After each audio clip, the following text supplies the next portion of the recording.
नमस्कार जी, कैसे हाल है। एक बार फिर से आपके सामने हाजिर हूँ। तो हम बात कर रहे थे उस दिन गोदान की। जैसा कि आप लोग जानते हैं कि आजकल मैं एक बुक पढ़ रहा हूँ और उस बुक का ब्रीफ जो है वो मैं आप लोगों तक पहुँचा रहा हूँ। तो हमने पहला एपिसोड इसमें देखा कि हमारे जो होरीलाल हैं वो किस तरीके से गाय पे फिदा हो जाते हैं और साथ ही साथ वो भोला को एक ऐसा लालच दे देते हैं जिससे कि वो गाय अपनी होरीलाल को देने पे मजबूर होगा। क्यों? क्योंकि उसको शादी करनी है और वो एक अपनी एज उसकी जो है वो करीब 45-50 साल की एक एज है। उसके बच्चे भी हैं, उसकी एक बेटी है जो कि मैरिड है, उसकी शादी हो गई थी, लेकिन उसके पति को एक्सपायर हो जाने के बाद वो भी अब भोला के साथ ही अपने माँ के यहाँ पे रहती है। उसके 2 बेटे भी हैं और वो भी भोला के साथ ही रहते हैं। तो आगे की कहानी कुछ ऐसी है कि होरीलाल वहाँ से शादी की बात करके भोला से चले जाते हैं। अब वो जा रहे हैं सुवेरी गांव। अब सुवेरी गांव बेलारी गांव जो जिसमें होरीलाल रहते हैं, बेलारी से एक 5 कोस की दूर पे है। और वहाँ से होरीलाल जा रहे हैं, होरीलाल देखते हुए जा रहे हैं, अपनी फसलों को देखते हुए जा रहे हैं। और वो देखते हुए जा रहे हैं कि देखिए जी, राय साहब ने कितनी ज़मीन है जो गायों के लिए छोड़ रखी है। कितने भले आदमी हैं राय साहब, और ऐसे कौन अपनी ज़मीन छोड़ता है गायों के लिए खाली। लेकिन एक राय साहब ही ऐसे हैं जो हम लोगों के बारे में भला सोचते हैं। जब होरीलाल राय साहब के गेट पे पहुंचता है तो वो देखता है कि उनका छोटा भाई यानी होरीलाल से छोटा भाई जो है शोभा वो उस गेट से निकल के जा रहा है और वो मुंह छिपा के वहां से निकल जाता है कि होरीलाल कहीं मुझे देख ना ले। लेकिन फिर भी होरीलाल देख लेते हैं शोभा को और वो कहते हैं शोभा यहाँ क्या कर रहा है। वो द्वारपाल से पूछते हैं, जो गार्ड जो खड़ा होता है उससे पूछते हैं कि भाई ये तो शोभा था ना, कि हाँ ये तो आपका भाई है। हाँ मेरा भाई है, लेकिन ये क्या कर रहा था यहाँ। ये कुछ नहीं, राय साहब से मिलने आया था। राय साहब ने बोला कि आज नहीं, आप किसी दिन कचहरी में मिलना मेरे से, आज साहब थोड़े से बिजी हैं। तो होरी कहता है क्या ज़्यादा बिजी हैं, क्या कर रहे हैं। कि नहीं आप चले जाइए, आपसे मिल लेंगे, कुछ लिखा पढ़ी का काम कर रहे हैं। तो होरीलाल राय साहब के पास जाता है, राय साहब से कहता है पायलाओ मतलब मैं आपके पैर छूता हूँ। राय साहब कहता है अरे हाँ होरी, आओ आओ बैठो, और क्या हाल है आपके। राय साहब कुछ लिख रहे हैं, कुछ पढ़ रहे हैं, पता नहीं क्या पढ़ रहे हैं। और होरीलाल वो किताब देख करके वो भी ऐसे पढ़ने लगता है। तो राय साहब बोलते हैं होरीलाल से, होरी पढ़ लेते हो क्या तुम। तो कहता है अरे साहब कहाँ, हम तो गवार आदमी हैं, अनपढ़ आदमी हैं, थोड़ा सा जोड़ के कहीं हम छोटा सा पढ़ लेते हैं। कि चलो कोई बात नहीं है। तो फिलहाल कर क्या रहे हो राय साहब आप। कि एक हमारे दूर के चाचा हैं, एक चाचा हैं जो रामायण, जो राम के बहुत बड़े भक्त हैं, वो क्या कर रहे हैं कि वो रामायण को अरबी भाषा में ट्रांसलेट कर रहे हैं। तो वही कुछ किताबें मंगाई हैं, उनमें कुछ टिक लगा के उनको भेज रहा हूँ, मेन इंपोर्टेंट क्या क्या चीज़ें हैं रामायण में, तो वो अपने हिसाब से इसको बनाएंगे। तो होरीलाल देखता है, होरीलाल देख के बड़ा खुश होता है। होरीलाल कहता है कि राय साहब हमने सुना है कि गांधी जी आपको बहुत मानते हैं। तो राय साहब कहता है कि अरे नहीं ऐसा कुछ नहीं है। कि नहीं हमने सुना है। कि कहाँ सुना है। कि गांव में सुना है। कहता है गांव में सुना है। अरे गांव में तो कुछ भी बोलते हैं, बस ऐसा नहीं है। गांधी जी तो महात्मा ठहरे, उन्हें पॉलिटिक्स कहाँ आती है। लेकिन हाँ, जब भी कोई पॉलिटिक्स का काम होता है तो वो हमसे राय लेते हैं, हम उनको बता देते हैं, बस इतना सा है। तो होरी कहता अच्छा साहब अच्छा। तो फिर राय साहब कहते हैं कि अरे सुनते हो चौधरी साहब, एक उनके यहाँ चौधरी रहते थे, उनसे कहते हैं कि चौधरी साहब अरे होरी आया है, कुछ इसको छाछ वाछ पिलाओ, कुछ दही वही खिलाओ इसको, ये बेलारी से आया है, ये हमारा बहुत काम करता है, बहुत अच्छा आदमी है। तो राय साहब कहते हैं अच्छा होरी आज हम थोड़े व्यस्त हैं, आप किसी दिन फिर आके मिलना, तब हम आपसे मिलेंगे। होरी इतना कह के वहाँ से हाथ जोड़ के और चला जाता है। होरी अपने घर आ जाता है। अब होरी आके अपनी वाइफ, जो उनकी वाइफ थी धनिया, उसको आके बताते हैं कि आज तो भोला ने हमसे भूसा मांग लिया। भूसा तो हमारे बैलों के लिए नहीं है, तो हम उसके लिए कहाँ से करेंगे। तो धनिया ने बोला कि कभी 1 लीटर तो दूध दिया नहीं उसने, तुमने उससे भूसा देने के लिए कैसे बोल दिया। तो कहता है अरे नहीं नहीं पगली, उन्होंने तो हमें पूरी गाय सौंप दी थी। तो धनिया एकदम से आश्चर्यचकित हो जाती है कि भोला ने गाय सौंप दी थी, वो तो व्यापारी है, वो तो ऐसे फ्री में किसी को कुछ नहीं देता। कि नहीं, वो ऐसा है कि वो गाय तो ले आया, लेकिन गाय के साथ में कुछ बछड़े भी आ गए हैं, अब उसके पास खिलाने के लिए कुछ है नहीं, तो वो हमसे भूसा मांग रहा था, तो हमने कह दिया कि ठीक है ले जाना। उसने तो हमें गाय ही थमा दी कि आप ही ले जाओ। धनिया ने कहा आप रहे धर्मात्मा आदमी, आप तो लोग ही नहीं ऐसे। अरे कहाँ, इतनी महंगी गाय है, 80 रुपए की गाय है। उसने कहा 80 रुपए की गाय है तो क्या हुआ, 20 रुपए का भूसा आप फ्री में दे दोगे, 80 रुपए की गाय नहीं ले सकते, हमारा भूसा क्या फ्री में जाएगा। कहता है कोई बात नहीं। तब तक गोबर भी आ जाता है। गोबर कहता है क्या बात चल रही है। वो कहता है कुछ नहीं, आज भोला ने हमसे ऐसे से भूसा मांगा है। वो गोबर और उखड़ जाता है अपने पिता पे, होरीलाल पे, कि अरे आप ऐसे फ्री में कैसे भूसा किसी को दे सकते हैं। कि नहीं मैंने दिया नहीं है, वो शायद हो सकता है कि वो हमें गाय दे देगा और इस वजह से वो भूसे के लिए बोल रहा था। होरीलाल इतना कह के शांत हो जाते हैं और फिर उसके बाद में गोबर उनको सजेशन देता है कि आप एक काम करो, आप ना 2 गठरी नहीं आप 3 गठरी उनको दे दो और उनसे बोलो कि 20 रुपए का आपका ये भूसा हो जाएगा, बाकी का 60 रुपए हम आपका बारी बारी चुकाते रहेंगे। तो वो कहता है नहीं नहीं ऐसा नहीं करते, किसी मजबूर की हम ऐसे नहीं उड़ाएंगे मजाक कि उससे कोई भी चीज़ छीन लें। तो गोबर भी गुस्सा होके रह जाता है, धनिया भी गुस्सा होके रह जाती है और उसके बाद में होरीलाल अपना काम करने लगते हैं। वो ना कुछ रस्सी बना रहे हैं बैलों के लिए, वो बनाने लगते हैं। जब वो रात में ऐसे लेटे हुए होते हैं तो वो देखते हैं, वो होरीलाल मनी मन में खुश हो रहे हैं। होरीलाल कह रहे हैं कि अगर मैं भोला की शादी करवा दूं तो वो गाय मेरे को दे देगा, या फिर गोबर ने सही कहा था कि मैं उसे 2 गठरी की जगह 3 गठरी अगर भूसा दे दूं तो भी गाय अगर वो मेरे को दे देगा, बाकी का पैसा क्या है चुकता रहेगा। बच्चे दूध खाएंगे, बच्चे दही खाएंगे तो थोड़े से अच्छे होंगे, थोड़े इनके अंदर ताकत आएगी काम करने की। इतने में धनिया आ जाती है। धनिया कहती है क्या हो गया जी, क्यों ऐसे मुस्कुरा रहे हो, क्या हुआ। तो फिर वो धनिया को बोलता है कि भोला हमें गाय तो दे देगा लेकिन हमें उसकी शादी करानी पड़ेगी। कहता शादी करानी पड़ेगी, इस उम्र में, 50 की उम्र में आप कहाँ से लेके आओगे लड़की। कि नहीं मैंने ऐसे ऐसे भोला को बोला है, अब भोला चाहता है कि मैं उसकी शादी करवा दूँ तो हमें कोई देखनी पड़ेगी। तो धनिया कहती है कि आप भी ना बहुत गोली दे के आए हो उसको, कल वो आएगा तो आप उसको 2 गठरी भूसा दे देना। और होरीलाल नहा धो के सुबह बैठे हुए थे, वो सिर्फ उसी का वेट कर रहे थे कि भोला आएगा, और भोला भी नहा धो के आ जाता है। कहता है अरे होरीलाल है क्या, बाहर से आवाज लगाता है। एक कच्चा घर है होरीलाल का, ज़्यादा बड़ा नहीं, खुला खुला घर है, 1 कमरे का घर है। और फिर होरीलाल निकल के आते हैं, कहते हैं हाँ भैया बोलिए। अब वो जब आया तो उसने बोला कि आप ना 2 गठरी नहीं 3 गठरी कर दो तो मेरी गाय पल जाएगी, और बाकी गाय आपको लेनी है तो आप ले लो, आपको अगर उस पर दिल आ गया है तो कोई दिक्कत नहीं है। तो होरीलाल कहता है अरे नहीं भैया ऐसी कोई बात नहीं है, चलो आप 3 गठरी ले जाना, 1 मिनट में आता हूँ। वो अंदर जाता है धनिया के पास, धनिया से कहता है ये तो 3 गठरी मांग रहे हैं। कहते हैं अब हम क्या करें, आपने 2 गठरी के लिए बोल दिया, अब 1 गठरी वो और एक्स्ट्रा मांग रहा है, उससे बोलो कि 3 गठरी ना ले जाए और गाय हमें दे जाए, हम रख लेंगे उसको। कि नहीं नहीं अभी हम ऐसा नहीं बोल सकते। उसके बाद में होरीलाल 3 गठरी देने के लिए तैयार हो जाते हैं।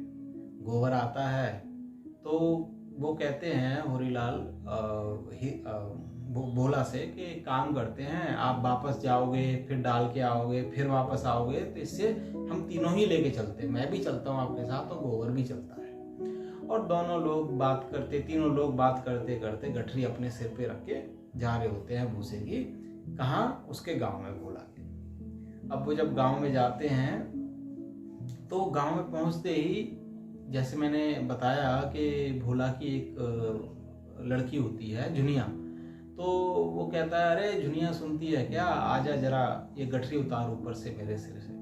आप देखिए इस चीज़ में, इस कहानी में किस तरीके से चीज़ें सीक्वेंस से जुड़ी हुई हैं। एक उस परिवार को बताया जा रहा है, उस एक समाज को बताया जा रहा है जो स्ट्रगल कर रहा है, ठीक है, जो एक किसान है, एक व्यापारी है, किस तरीके से चीज़ें चल रही हैं। तो वो कहता है कि अरे झुनिया जल्दी आ, ये मेरी गठरी उतार। और वो झुनिया अंदर से भाग के आती है, विधवा है वो, और आके गठरी उतारती है। वो पहले अपने पिता की भोला की गठरी उतारती है, फिर होरीलाल की, और फिर उसके बाद में गोवर की। वो कहते हैं कि अरे अब तो दोपहर हो गई, एक काम करो होरी, आप आराम करो, थोड़ा सा चाय नाश्ता करो और उसके बाद यहाँ से चले जाना शाम को। और वो होरीलाल बात मान लेते हैं भोला की, क्योंकि धूप बहुत हो रखी थी।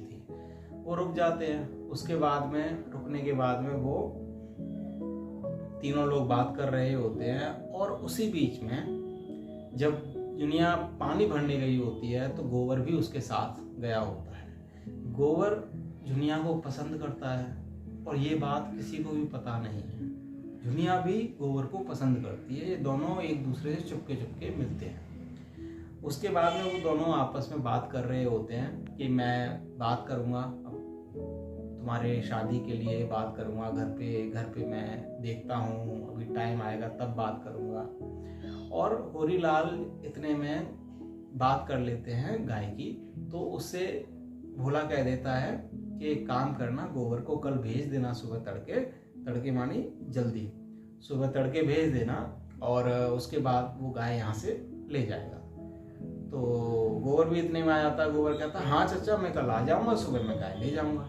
वो तो एक्साइटेड थे, सारे के सारे एक्साइटेड थे। और उसके बाद में वो लोग अपने घर चले जाते हैं। जब वो घर पहुंच जाते हैं तो फिर वो उस रात में बैठ के बात कर रहे होते हैं। और होरीलाल कह रहा होता है कि मैंने कितने सपने सजाए थे कि एक गाय अपने जीवन में जरूर लूँगा, जिससे कि मैं धनिया को, गोबर को, रूपा को, सोना को, इन सबको दूध वूध पिला सकूँ, इन सबको जो है छाय और दही खिला सकूँ। वो बहुत खुश हो रहा होता है कि चलो सुबह गाय आ जाएगी। अब सुबह दूसरा दिन होता है और गोबर गाय लाने के लिए सुबह जल्दी नहा लेता है, तड़के नहा लेता है, जल्दी नहा लेता है। और होरीलाल उससे कहते हैं क्या बात है, आज इतनी जल्दी तैयार हो गया? कि नहीं मेरे को गाय लेने जानी है, मैं गाय लेने जा रहा हूँ, आप एक काम करो, आप नाद लगा दो। तब तक नाद होती है जिसमें एक पॉट, उस पॉट में जो गाय खाना खाती है। तो होरीलाल कहते हैं कि पॉट तो मैं बाद में लगाऊंगा, मैं ये तो नाद तो बाद में लगाऊंगा जब गाय आ जाएगी। तो गोबर कहता है क्यों, आपको अभी भी शक है कि गाय नहीं आएगी? कि नहीं शक नहीं है, आजकल हमारी किस्मत ऐसी चल रही है कि हम करने कुछ जाते हैं और हो कुछ और जाता है। इसलिए मैं गरीब आदमी हूँ, मैं ज़्यादा उम्मीद नहीं पालता, जब मेरे पास आ जाएगी चीज़ें उसके बाद ही मैं कुछ करूँगा। कहता है चलो ठीक है। गोबर चला जाता है गाय लेने के लिए। जब वो गाय लेने के लिए चला जाता है और इतने में जब वो वहाँ पे होरीलाल बैठे हुए होते हैं तो वहाँ एक चौधरी नाम का आदमी आ जाता है। चौधरी एक व्यापारी है जो कि लकड़ी का काम करता है, बांस का, बमूल का, इनका काम करता है। तो उनके घर के सामने, होरीलाल के घर के सामने एक बांस का झुंड खड़ा हुआ होता है, बांस खड़े हुए होते हैं कई सारे। तो चौधरी देख के कहता है कि अरे होरी क्या हुआ भाई, तुम बांस बेच रहे हो क्या? कहते हैं कि हाँ बांस खड़ा तो है, बताओ तुम्हें कितना चाहिए? कि हमें चाहिए और हम ले लेंगे, बताओ किस सौदा में लोगे? भैया अपने ही है, थोड़ा हिसाब से लगा लो। तो होरीलाल कहता है अच्छा एक काम करो, 100 बांस ले जाओ 30 रुपए के। तो चौधरी कहता है ये तो बहुत ज़्यादा है, इतने में नहीं हो पाएगा, हम ज़्यादा देंगे तो आपको 15 रुपये देंगे। तो वो कहता है नहीं 15 रुपये नहीं, एक काम करो ना आपकी ना हमारी, आप 25 रुपये में ले जाओ। वो कहता है कि और इसमें कोई ज़्यादा सौदाबाजी करने की ज़रूरत नहीं है, 25 रुपये फिक्स है, 25 रुपये के 100 बांस आप ले जाओ। तो वो कह देता है ठीक है मैं 25 रुपये के 100 बांस ले जाऊंगा। उसके बाद में वो उसको बयाना देता है। बयाना होता है यानी कोई भी चीज़ खरीदने से पहले जब आप किसी को कोई थोड़ा सा पैसा दे दो एडवांस में, जिसको हम डाउन पेमेंट बोलते हैं, वो बयाना देता है 2.5 रुपये का, कि ये 2.5 रुपये का बयाना है, बाकी का जब मैं काट के ले जाऊंगा तो आपको दे दूंगा। और उसके बाद में वो काटने लगता है बांस। फिर उसके बाद में वो कहता है होरीलाल कि चौधरी कहता है कि ये बांस तो आपके भाइयों के होंगे ना? कि हाँ मेरे भाइयों के हैं, पिता के गुजरते ही सब अलग अलग हो गए, बड़ा था मैं घर का, मैंने सबको पाला पलोसा और अब वो जो जिनको मैंने पाला वो अब बराबर के हिस्सेदार हो गए मेरे। तो मेरा क्या है, आप मेरे को पैसे दोगे, मैं आपसे लेके उन्हीं लोगों को दे दूंगा। और इतने में चौधरी कहता है कि और अब आप एक बात बताओ। होरी कहता है अब एक बात बताओ, मेरे को इसमें क्या करना है, आप 25 दोगे, 25 और दे दूंगा मैं। तो वो कहता है कि आप कहो तो 25 ना, हम तो 15 कह दें। चौधरी कहता है होरीलाल से, आप 25 नहीं, हम तो 15 कह देंगे, लेकिन तब 15 कहेंगे जब आप 20 में दोगे हमें। यानी चौधरी इनडायरेक्टली बोल रहा था कि मैं झूठ बोल दूंगा आपके भाइयों के सामने कि 15 की मैंने लिए हैं, लेकिन मैं 20 के पैसे दूंगा, 5 रुपए आपको बच जाएंगे। तो होरीलाल के मन में आया कि हाँ सौदा तो ठीक है। उसने कहा चलो ठीक है, कोई बात नहीं, जैसा फिर आप उचित समझो। और वो इतना कह के घर के अंदर चला जाता है और वो बांस काटने लगता है। इतने में दनिया जो है इंतजार कर रही होती है कि भैया गाय अभी लेके नहीं आया, गोबर पता नहीं कहाँ रह गया। और गोबर वहाँ पे दुनिया के साथ में बातें कर रहा है और वहाँ पे ढोलक बजा रहा है, गा रहा है, नाच रहा है, उसके साथ में टाइम स्पेंड कर रहा है। धनिया कहती है होरीलाल से, आप मानो ना मानो, ये दुनिया के साथ में ज़्यादा उठता बैठता है और ये उसको पसंद करता है। तो होरीलाल कहता है अरे चुप कर, ऐसा कुछ नहीं है, वो अच्छी लड़की है और गोबर भी मैं जानता हूँ, ऐसा लड़का नहीं है। उसके बाद में जब वो बांस काट रहा होता है चौधरी, इतने में होरीलाल के छोटे भाई, जो उनके छोटे भाई हैं हीरा, उनकी वाइफ आ जाती है। और उनकी वाइफ कहती है कि अरे ये हमारे बांस कौन काट रहा है। और वो आके जल्दी थोड़ा सा झपटती है चौधरी के ऊपर, उनका कुल्हाड़ी पकड़ने की कोशिश करती है और थोड़ा सा धक्का लग जाता है और गिर जाती है और वो रोना स्टार्ट कर देती है कि देखो चौधरी ने मुझे मारा, चौधरी ने मुझे धक्का मारा। इतने में होरीलाल घर में से बाहर निकल के भागते हैं और वो चौधरी में धक्का मारते हैं कि अरे तू औरत पे हाथ उठाता है, बहू पे हाथ उठाता है। उसके बाद में चौधरी कहता है नहीं मैंने हाथ नहीं उठाया। ठीक है, फिर वहाँ पे हीरा भी आ जाता है। हीरा कहता है कि क्यों रो रही है पड़ी पड़ी, क्या हुआ। और चौधरी तू ये क्या कर रहा है, कि अरे हमारा बात हुई है होरीलाल से कि हम 15 रुपए में ये खरीद रहे हैं और मैंने बयाना भी दे दिया है उनको। तो कहता है चल ठीक है, तूने भैया को बयाना दे दिया, कोई बात नहीं, और सुन तू पड़ी पड़ी रो मत, यहाँ जा यहाँ से। तो वो कहती नहीं 15 रुपए में नहीं बिकेगा। वो कहता तू जा, जो भैया ने कह दिया वो फाइनल है, 15 रुपए है, 15 रुपए है। अब वो वहां से उठ के चली जाती है और हीरा भी वहां से चला जाता है। उसके बाद में होरीलाल बैठे हुए होते हैं, गाय की प्रतीक्षा देख रहे होते हैं, इधर चौधरी की भी प्रतीक्षा देख रहे होते हैं कि चौधरी कब बांस लेके जाएगा और मुझे पैसे दे के जाएगा और उसमें कुछ मेरे को बचेगा। तो चौधरी जब आता है तो कहता है कि लो जी ये आपका हिसाब है। तो कहता है इसमें तो 2.5 रुपए कम है, हमारी बात तो 20 की हुई थी, आप तो ये 15 के पैसे लगा रहे हैं। कि 15 के पैसे हम इसलिए लगा रहे हैं क्योंकि आपने आपके भाई के सामने हमने 15 बोला। तो कहता आपसे ही तो बात हुई थी, हमने तो आपसे 20 के लिए बोला था। कि नहीं, हम चाहते तो हम बोल भी देते उनके सामने, क्योंकि आपने धक्का मारा, हमारे गुस्से से मुंह में से कुछ निकल जाती कि ये गलत कर रहे हैं आपके साथ, तो आपका क्या मुंह रह जाता, आपका मुंह दिखाने लायक नहीं रह जाता। आप चुपचाप 15 का पकड़िए, अगर कुछ कहेंगे तो हम जाके बोल देंगे आपके भाइयों से। होरीलाल चुप हो जाते हैं, क्यों? क्योंकि उन्हें पता था कि उन्होंने गलत किया है और उन्हें अपने भाइयों के साथ ऐसा नहीं करना चाहिए था। और चुपचाप उन पैसों को रख लेते हैं। और उसके बाद में जब गोबर जो वहां पे होता है और दिन ढल रहा होता है, लेकिन गोबर अभी तक आया नहीं है। ये कहानी अब अगर आप समझेंगे स्टार्टिंग से, तो ये कहानी क्या है? ये कहानी एक स्ट्रगल है, पैसे की अहमियत चीज़ों को दिखाती है। एक सोशलाइज पर्सन है जिसके बहुत सारे कर्जे हैं, जिसके ऊपर वो अपने दिल की किसी से बोल नहीं सकता है, लेकिन वो जी रहा है, ढो रहा है अपने आप को, अपने परिवार को ढो रहा है। किस तरीके से ढो रहा है? लोगों के सामने उसकी रिस्पेक्ट है, लोग उसे इज्जत करते हैं, लेकिन कहते हैं ना कि सब चूल्हे पे रोटी बना के खा रहे हैं, कोई सोने के चूल्हे पे रोटी बना के नहीं खा रहा है। तो ये वही चीज़ है। अभी तो आप मेरे साथ जुड़े रहिए, इसमें कहानी में और भी मज़ा आने वाला है, आगे बहुत इंटरेस्टिंग स्टोरी होने वाली है। अगर आप यहाँ तक पहुँचे हैं तो आपसे रिक्वेस्ट करूँगा कि इस कहानी को लाइक ज़रूर करें। अगला एपिसोड भी मैं बहुत जल्दी लेके आऊँगा। तब तक के लिए थैंक यू, धन्यवाद, नमस्कार।